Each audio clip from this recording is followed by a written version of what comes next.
Labrīt, godātie kolēģi, viesi. Esat veiksmīgi pārvarējuši 4. dabas stihiju. Ziemu, ja atceraties, padomu laikā bija lauksniecība 4 dabas stihijas, ja? Pavasaris, vasara, rudens un ziema.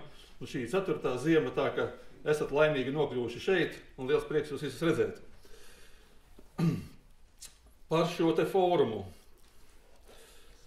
Kā izdzīvot Latvijas reģionos, kā panākt to mērķi, lai visi mēs dzīvotu labāk, novērstu šo dzīves līmeņu pazemināšanos, iedzīvot izceļošanu no valsts.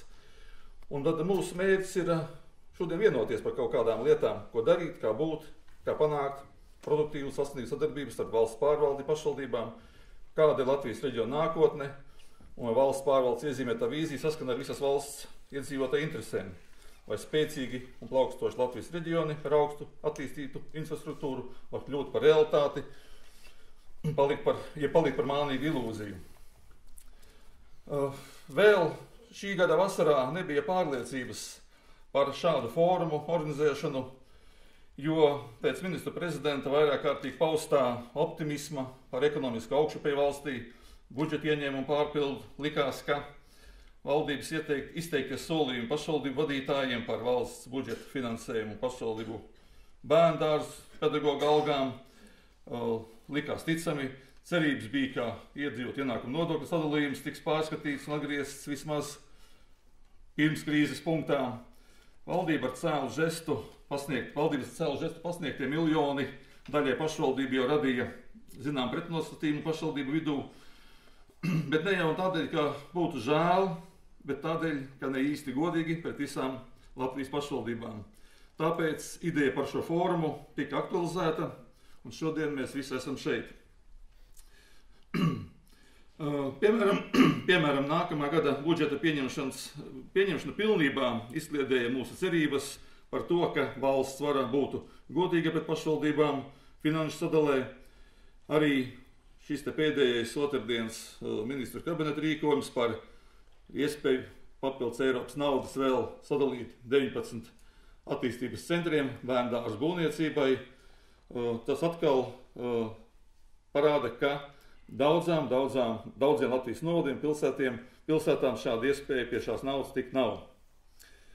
Šodien situācija Latvijā no mūsu skatījuma. Tad mums ir iztiks minimums sasniedzis augstāko līmeni, kāds Latvijai bijis šo 22 gadu laikā. Pārtiks cenas, kā Eiropas valstīs, pat vairāk, daudzām citām precēm maz nerunājot. 25% asfalta betona un 38% grants ceļu Latvijas valstī praktiski sabrukšanas stadijā. Sabiedriskā transporta pakalpojumi laukos dramatiskā situācijā. Daudzās jomās, kā mēs redzam jau no oficiālas informācijas, mēs esam Eiropas valstu saraksta lejasgaļā. Tautas skaitīšanas rezultāti lauku teritorijās vienkārši dramatiski. Arī kopumā valstī tas nozīmē, ka potenciālais nodokļu maksātājs ir samazinājies. Saeimas un valdības nevienmēr veiksmīgās darbības rezultātā, kā arī mēdīju pasniegtās informācijas iespaidā, sabiedrībā ir deformēta valsts varas un valsts pārvaldes jēdziens. Likumdošanas jomā Saeima un ministru kabineta pavadā, jo ministru kabinets nepārtraukti producē likumprojektus, bet tie brīžiem ir tik vāji, ka katra likuma pārejas noteikumos tiek noteikts, ka par katru neskaidro likuma pantu taps ministru kabineta noteikumi, kā arī likumi pēc to stāšanās spēkā samērā drīz piedzīvo grozījumus. Normatīvisms mūsu ikdienā jau ir kļuvis par nopietnu traucēkli. Valsts varas attieksme pret savu partneri valsts pārvaldē pašvaldībām, kuras ikdienā nodrošina iedzīvotāju pamatvajadzības, kļuvis nedaudz neizprotama. Bet kas tad īsti pašvaldības Latvijā? Ko viņas dara un kādas tad ir izveidojušās šīs attiecības ar centrālo varu? Demokrātiskās valstīs, par kādu uzskatām arī Latviju, pēc centrālās varas institūcijām, izveidots un darbojas pašvaldības vietējā pārvalde, kas ar pilsoņu vēlētas pārstāvniecības domes un tās institūciju starpniecību nodrošina likumos noteiktās funkcijas, kā arī likumā paredzētās darbības uzdod MK ministrs kabinets un arī pašvaldību brīvprātīgo iniciatīvu izpildu. Pašvaldības ir katras demokrātisks iekārtas pamats un spogulis, jo attīstītākas pašvaldības, jo lielāka demokrātija valstī, Stiprinot pašvaldību sistēmu, tiek realizēta cilvēku efektīvāka un demokrātiskā sabiedrības politika.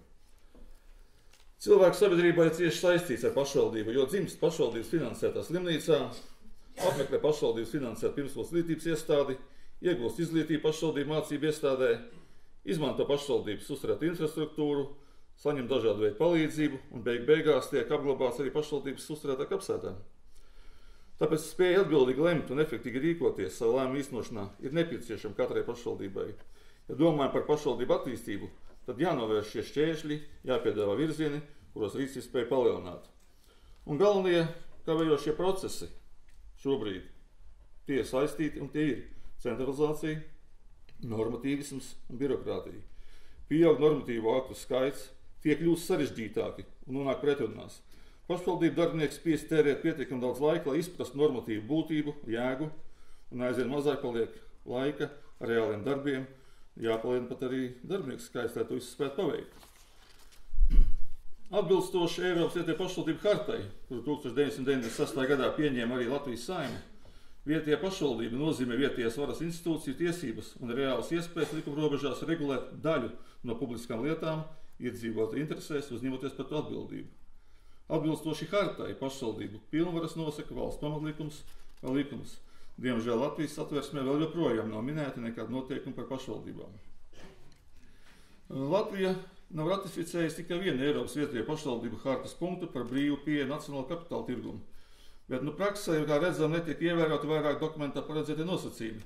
Par šo pašvaldību principu iekļaušanas satversmē, finanšu resursu iegūšanu no vietējiem nodokļiem un nodevām, piešķirto dotāciju, iespaidus pašvaldību pastāvību, pašvaldību finanšu resursu samērojamību un atbildību par pienākumiem un subsidiaritātes principu ieviešanu funkciju izpilda pēc iespējas zemākā pārvaldes līmenī. Pašvaldību kompetences, ko vislabāk raksturo pašvaldību veicamo funkciju apjoms nosaka varas decentralizācijas apmēru valstī, kā arī pašvaldību stiprumu. Un kā viens no svarīgākajiem decentralizācijas veicinošiem valdības principiem ir subsidiaritātes princips. Tas nosaka, ka katru funkciju jācenšas izpildīt pēc iespējas zemākā pārvaldes līmenī. Subsidiaritātes principu paredz arī Eiropas vietējo pašvaldību harta, 4. pants, paredzot ekskluzīvu atbildības sadalījumu principu. Vietējās varas iestādēm dotai varai jābūt pilnīgai un vienīgai. Tikai tādā gadījumā pašvaldība var uzņemties pilnu politisko atbildību. Būtiski ir arī principi, ka lietās, kur jāzina vietējā specifika, ir jādecentralizē un savā starpā saistītas lietas jārisina vienā un tai pašā līmenī. Uzreiz pēc Latvijas neatkarības atjaunošanas pašvaldību pārziņā tika nodots plašs funkciju klāsts pakalpojumu un administratīvajā jomā ar ļoti pieticīgu normatīvu regulējumu. Pirmajā likumā par pagastu pašvaldību, pilsētu pašvaldību bija 52 punkti. Šobrīd pašvaldību likumā ir 100 punkti. Protams, ka daļa funkciju nepietiekamo finanšu resursu un kvalificētu personāla trūkuma dēļ netika veiktas pilnībā. Tomēr pašvaldību darbinieku godaprāts, izpratne un veselais saprāts, nevis normatīva aktu neesamība, nodrošināja samērā stabilu ikdienas dzīvi jebkurā Latvijas pilsētā un pagastā.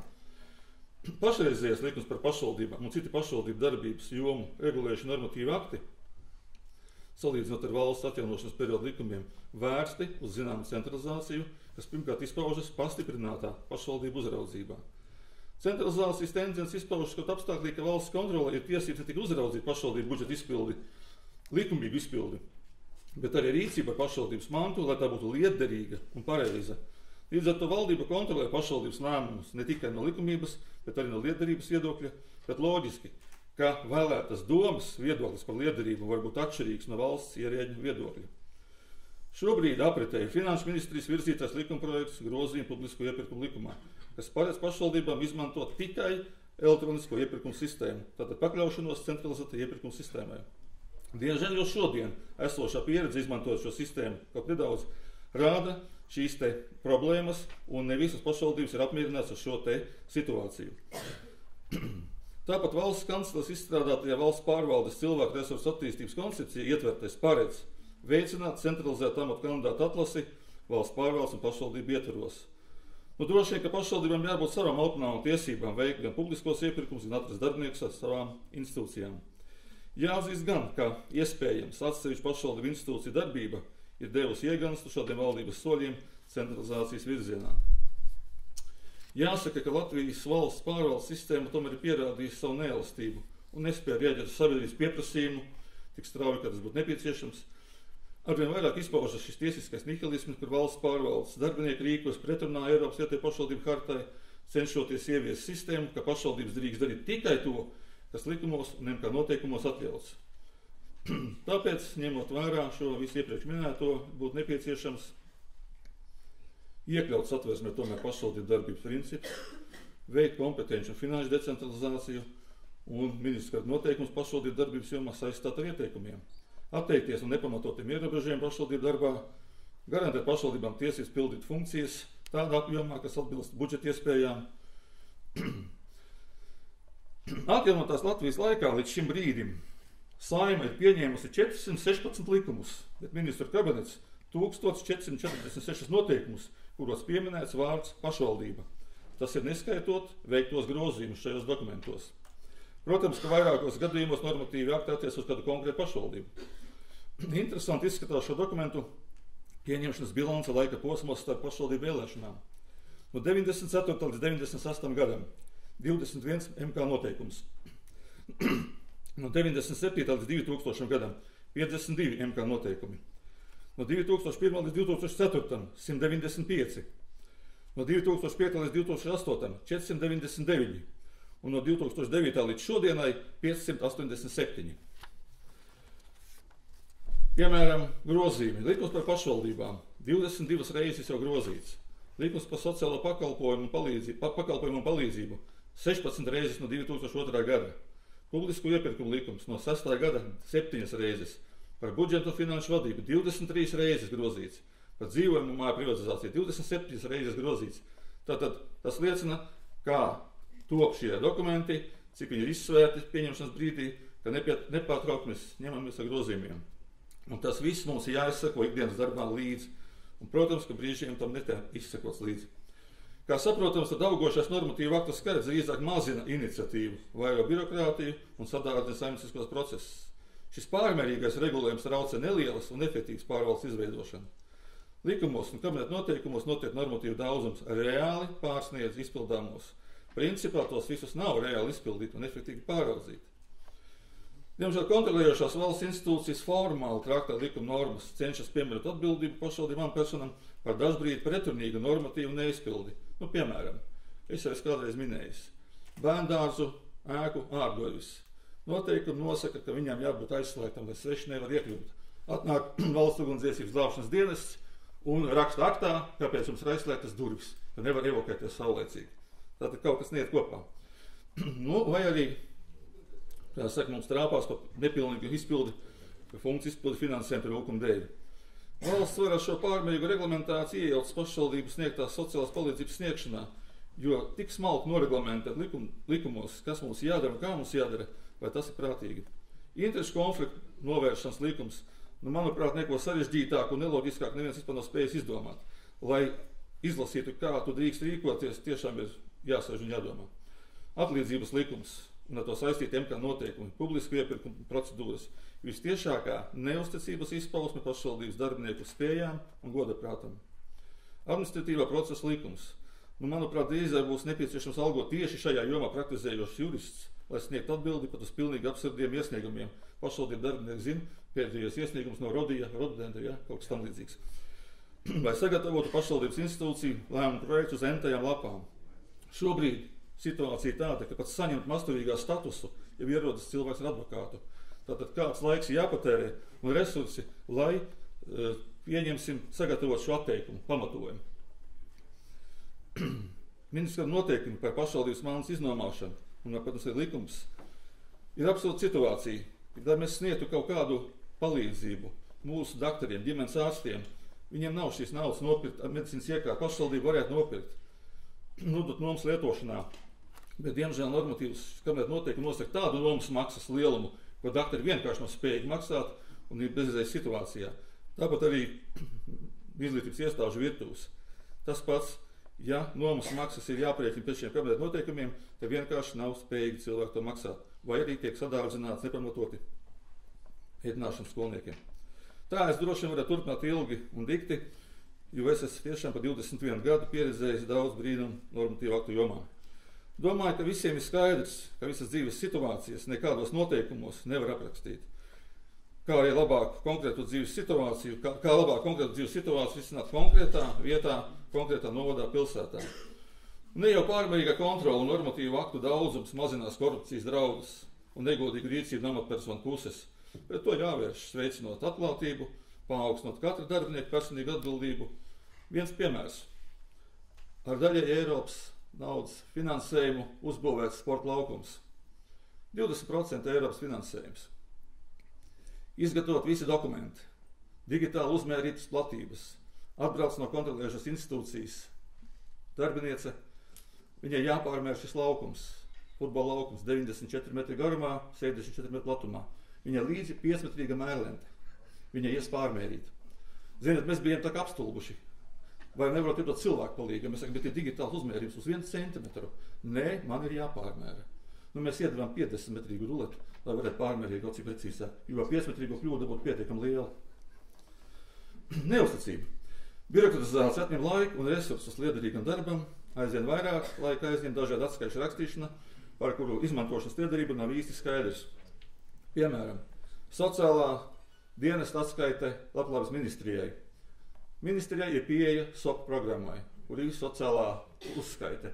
Nē, mums jāgatavo vēl atskaite uz 33 lapām, kur viss tas pats ir jāatrāda uz papīra. Kam tas ir vajadzīgs, ja ministrijai tiešā piekļuva šai programmai? Nerunājot jau par Eiropas projektiem ūdens saimniecību. Es vakar intereses pēc nosvēru to makulatūras daudzumu, kas ir saražots, lai sagatavotu pieteikumu un saņemtu nonāk līdz tehniskam projektam ūdens saimniecības projekta attīstībai Babītē. 4 gadu laikā, kā gāja izpēte, gāja sagatavošana teps, manā kabinetā es nosvēru 20 kg. Tas ir bez projekta, 20 kg šo papīru. Tikpat daudz ir uzņēmumu kabinetā, kurš realizē šo projektu, tikpat daudz ir ministrijas kabinetā un tikpat daudz ir vēl izstrādātājiem.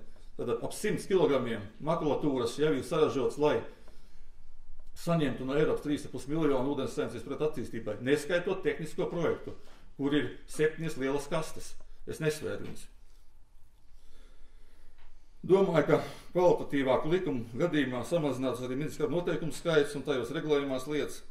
Saprātīgi būtu jāvienkāršo arī pašvaldību saistoši noteikumi, jo, kā zināms, to izstrādā arī regulē ministra noteikumi pietiekami plaši. Un šiem normatīviem būtu jābūt saprotamiem un vienkārši izpildāmiem.